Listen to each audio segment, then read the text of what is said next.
talking to students and they say, how are you? I say, I'm doing fine because today is a great day to be alive. And it is, and it is. And if you've got a portion of health and strength, in spite of your challenges, you've been blessed. So with that in mind, let's rejoice and thank the Lord for this day that he has given us. And this, as one of my Catholic priest friends used to say, it's another day to get up and to do good. It's another. So we're grateful for it. This is the day the Lord has made. We'll be glad and rejoice in it. So we just wonder how the young people got up this morning and rejoiced. Oh my goodness, this is so much fun waking them up early in the morning. Although some do get up very, very early. I don't want to stereotype young people. You know, they call you on that. But many of my young friends sleep in. Are still sleeping during this time of day. So, but we're grateful this morning. We got our student leaders with us, and this is so exciting. Let me just introduce everyone to them. We've got, of course, Mr. Jordain Thompson, our United Student Movement president. Good morning, Jordain. Morning. Good morning. Good morning. Good morning, sir. I've seen you during the summer on all these different committees and everything, and it's nice to see you. Then we've got Dana Wallace, who is our USM Executive Vice President. Dana, welcome. Good morning. Good morning. Good morning. And where are you this morning? Where are you this morning? In my living room in Nassau, Bahamas. In Nassau, Bahamas. Well, we certainly let all of our friends in Nassau know that we're praying for them. We know that this most recent hurricane, how are they pronouncing it? Isaias? Isaias. They pronounce it using the Spanish pronunciation. But Hurricane Isaiah came across the island, and we just let our friends know that we're praying for them. Then we've got Mr. DeAndre Brown, who is Mr. Oakwood. DeAndre. Yes. Nice to be here, Dr. Pollard. I'm good. I'm good. Good. Where are you this morning? You're here in Huntsville? I am here in Huntsville, yes. All right. All right. Well, we welcome you this morning, and we're looking forward to everyone giving us their input. And then Miss Tia Toombs, Donna, is here. She is Miss Oakwood. And Tia, good morning. Good morning, Dr. Pollard. Good morning. Good morning. Well, you know, this is such a blessing, Donna, to have so many of our student leaders who are doing so much for the student body. It's such a blessing. And so we've got a lot of great questions. We really want to hear the students' perspective this morning. And maybe, Donna, should I start with the first question, maybe? Should I? Yeah, start with the first question. You know, we can talk about how the reopening was last week and what their perspective of that and was. what their experience was. Okay, okay. So I'll start with the first question, and then Donna's got a whole slew of questions for you. But the first question was, you know, we did a big survey this summer through the UNCF, and Oakwood did its own version of that, the Student Pulse Survey. And of course, we found that as we completed that survey, that 70% of our students wanted to return to campus. Now, remember, there were voices, student leaders, saying, well, we shouldn't open campus, we should do 100% online, et cetera, et cetera. But this was an instance where actually the university administration followed the data. The data said 70% of the students, and we assume that means their families too, want them to be on campus, want to be on campus. Tell us about, when you hear those kinds of numbers, Jordain, what comes to mind? What's the background? What's the subtext to that data? What's the background of that data?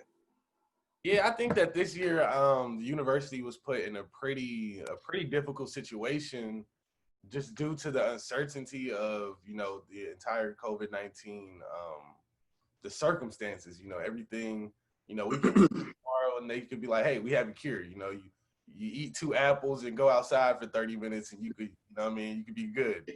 Right. The next day we could, you know, be in worse circumstances. So I think that the university made a good decision because it catered to all of the students for the most part. You know, we gave students the online option. So if you want to stay home and you feel safer there, you know, you have that option for the most part. If you wanted to come back on campus and you tested negative and you took the precautions, you come back on campus. And if you wanted to come on campus but still do class virtual, you could do that too. So, I mean, everybody pretty much kind of got what they wanted for the most part.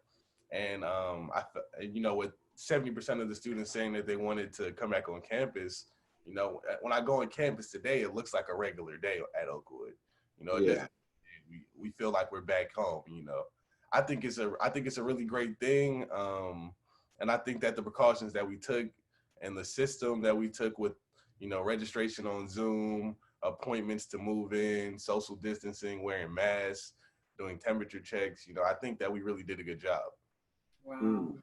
And Thank you, Tia had a wonderful comment about it. You want to say more about that, Tia? Sure, yeah. Definitely, I think I agree with Jordan how the campus gave everyone what they needed. And you did have the option to stay home, but I did decide to come back, and I was very surprised at the precautions that Oakwood took. You just didn't the temperature checks in every building. I didn't expect to see that, and it's very high tech. It's very well thought out. And I actually want to applaud the administrators for trying their best to protect us for those of us who decided to come back. And I just want the students to know that for those of you that did decide to come back, we have to do our best to stay safe so that we can be together in safety. So you feel like the university really did everything possible to make sure that everyone stays safe, and that gave you comfort and peace. Yes, I definitely felt that they are trying their best, and that's all that we can ask of them. Of course, there is always room for improvement, and as long as they're searching for improvement, I don't see a problem with what they have done.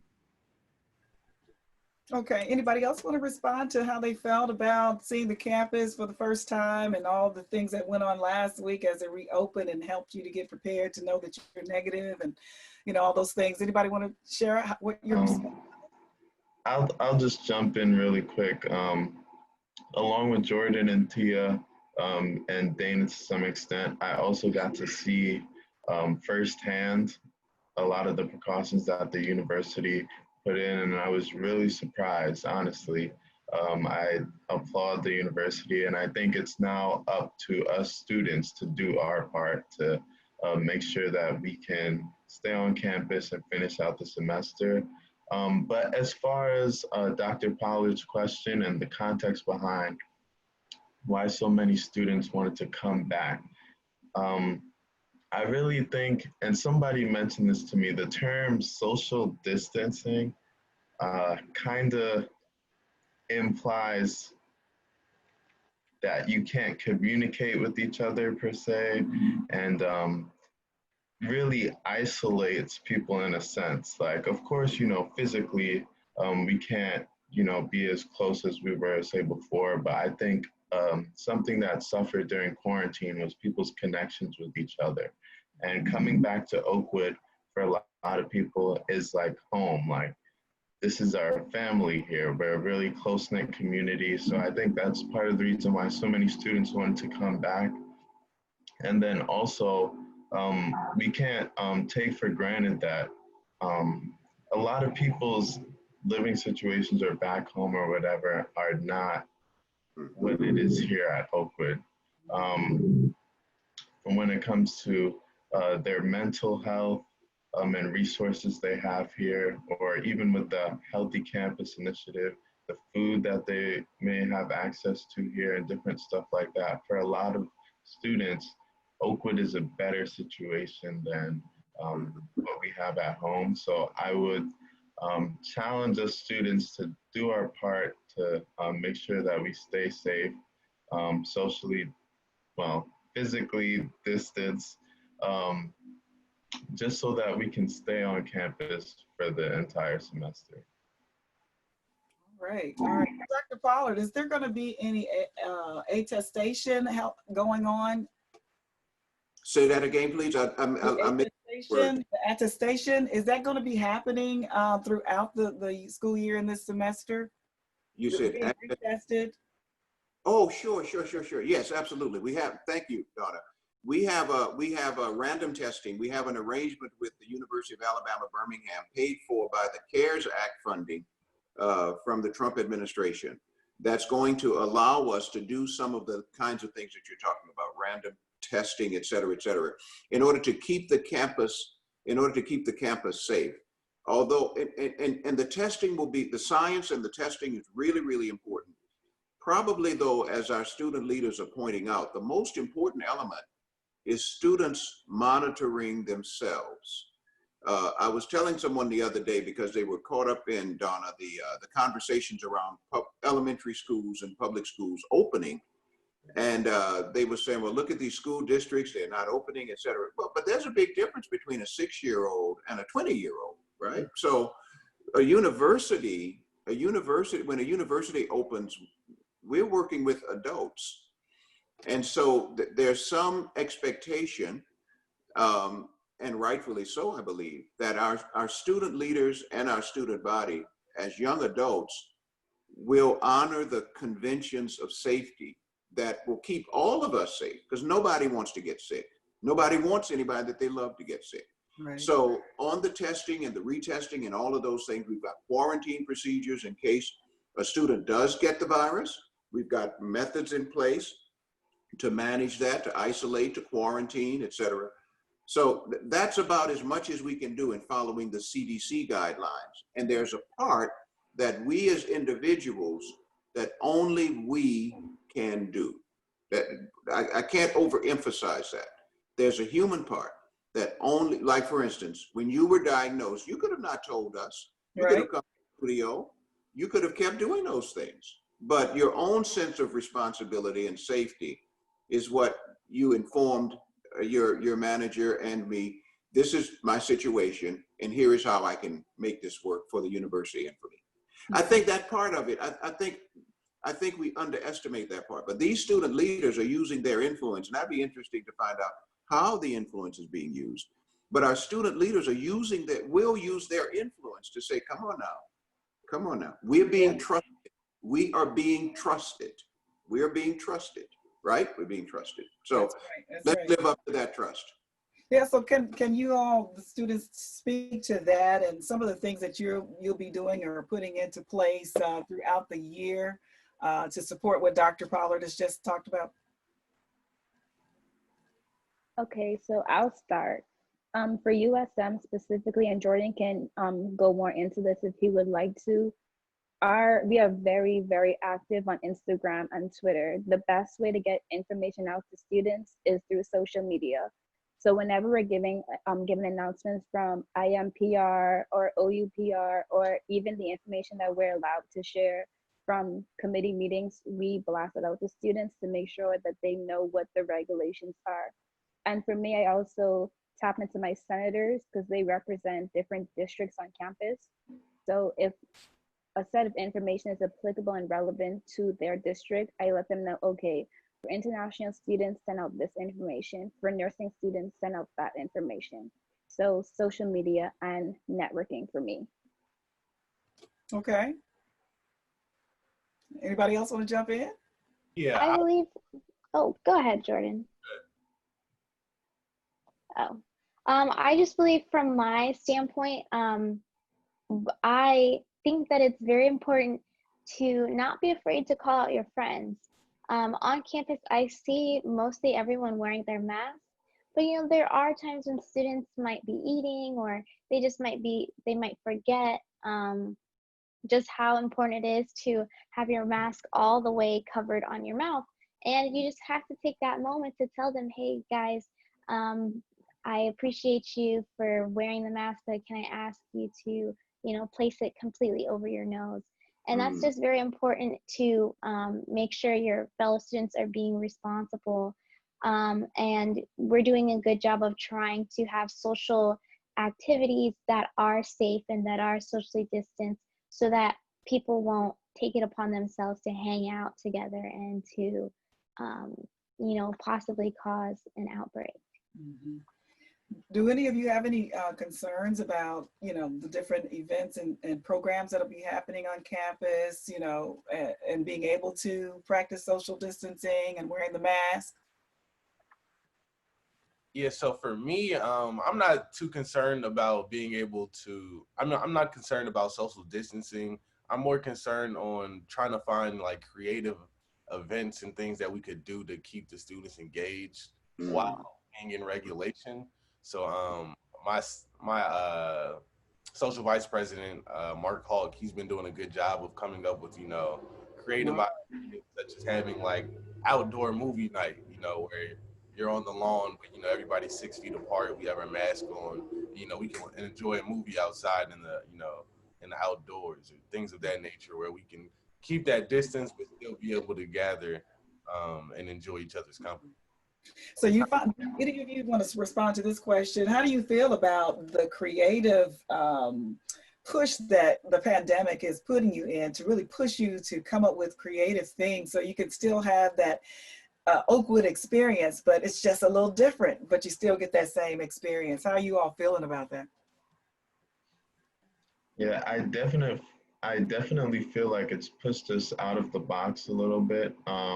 Even for example, this past Saturday night, there was a Zoom event for the incoming freshmen and stuff, and I actually really enjoyed it, even though, Yeah.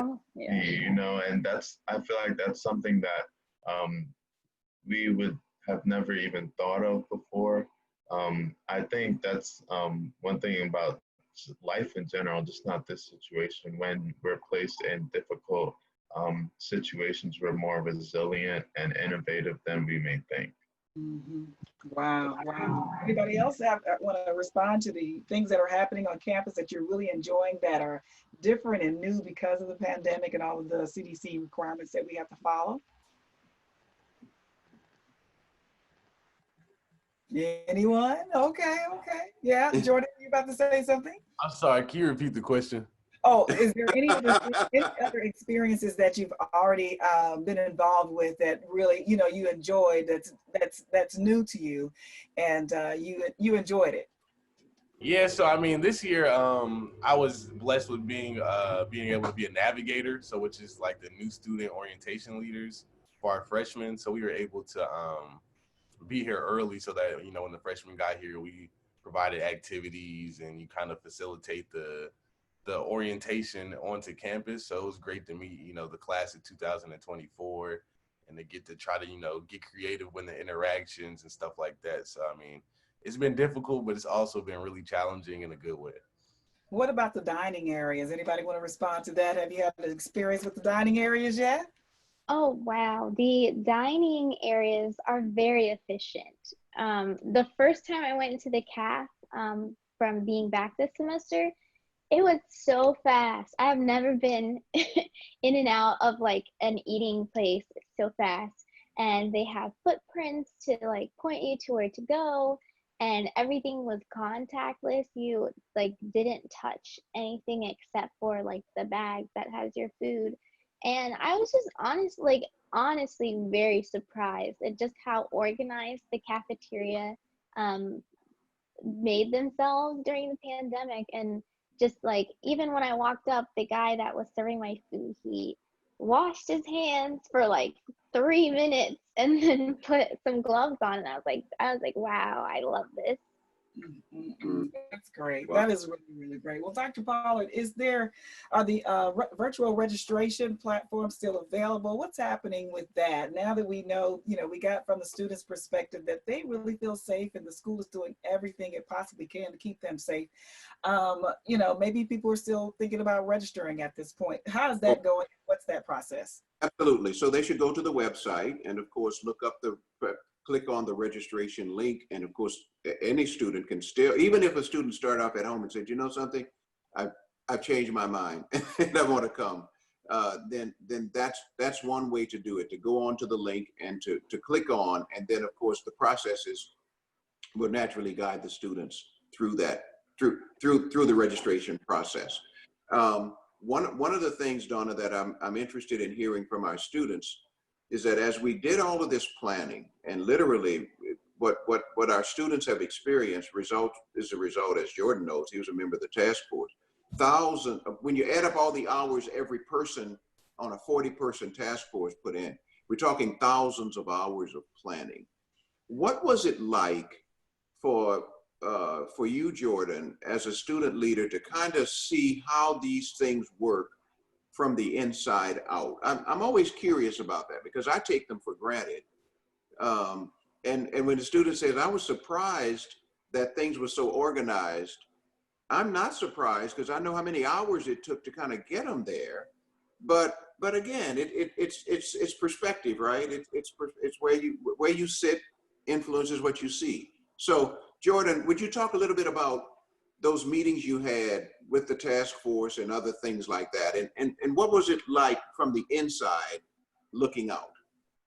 Yeah, so as USM president, I'm privy to a lot of information that other students aren't.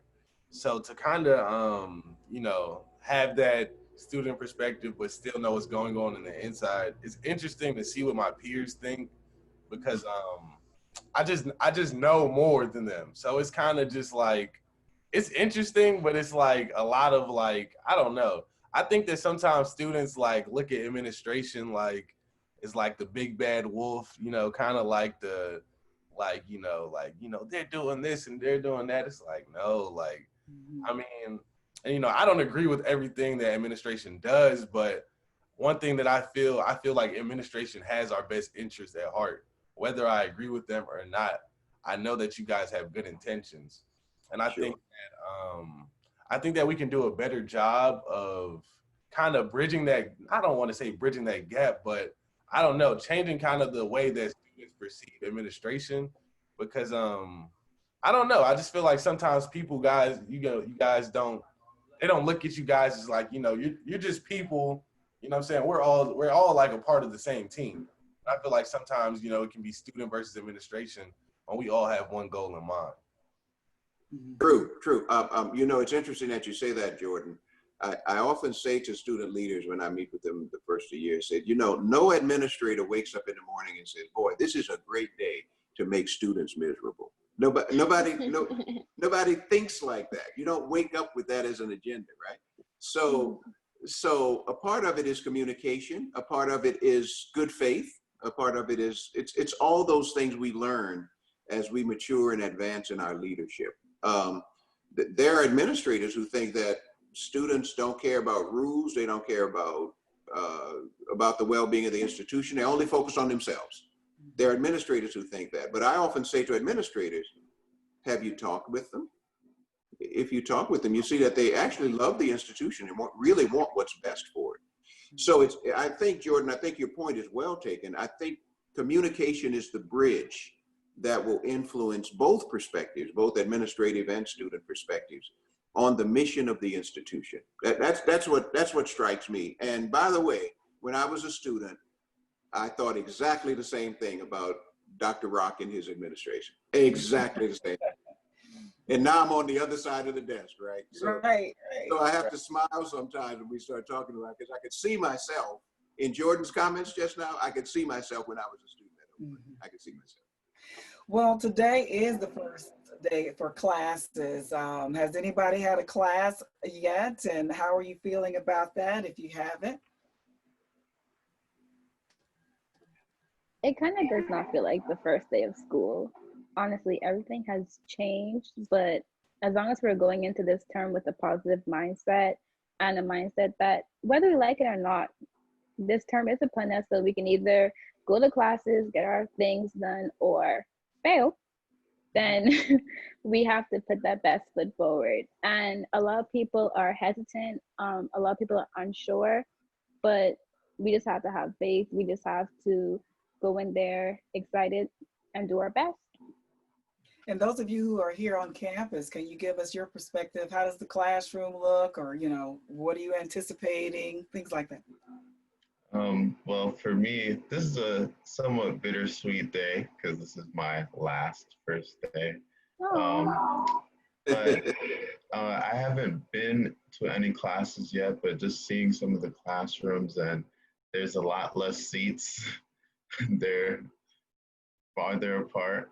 But I'm just excited specifically to get in the bio department because I've been waiting a long time and it looks great from what I've seen. So I'm just excited for that. All right. Yeah, do you have For a me- class yet?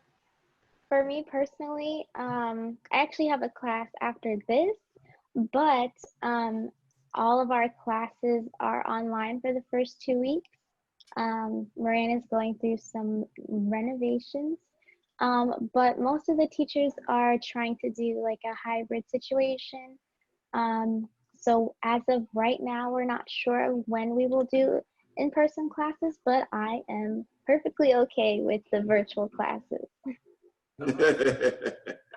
So tell me, because we're going to start wrapping this up, but those of you that are on campus, tell me what your rooms look like. And, you know, you have your computer and everything. What's a day like in an Oakwood University student taking classes or getting ready to do this hybrid learning? Well, I'm actually on campus right now, and I have the room to myself. I didn't ask for a single room, but because a lot of students decided to stay home, I have the privilege of having a room to myself. My suite mate hasn't moved in yet, so currently I have the bathroom to myself. And so my suite mate and I will have our rooms to ourselves, and they're gonna put a divider in between the bathroom to make us more safe. To be quite honest, a lot of life on campus is in your room. Because a lot of events are online. So I find myself leaving to get food and I come back to eat it, and I might have an event with my navigators, and so I go out, and my mom actually made sure I had like a little Corona station of like my mask and my sanitizer by the door. So life on campus is definitely different, but at least I'm here with everyone that I love and we're trying to be safe. Amen. All right, Dr. Pollard, any final comments we need to share with our audience today? I think I know. I think our students have said it all. I really do. We are so proud of them. It's an honor to serve them here at our university, and they are the reason for which we exist. And so whenever our students have a chance to give voice to these issues, I fully support it, and I know our other administrators fully support it. This has been a wonderful conversation, and I wish we're going to record this. We want everybody to hear this, because you can't pay students to say the things that they've shared sincerely and honestly this morning. So thank you, students, for what you do. Thank you, student leaders, and any way that we can be of support to your leadership, of course, you know the university stands ready and waiting. Thank you so much, everybody, for being with us for this edition of Inside Oakwood with Dr. Leslie Pollard and our student leaders who have shared their perspective on how the reopening took place last week and how today is going to be looking like for them for the first day of class. So thank you for being with us, and we wish you all well. We'll see you next week.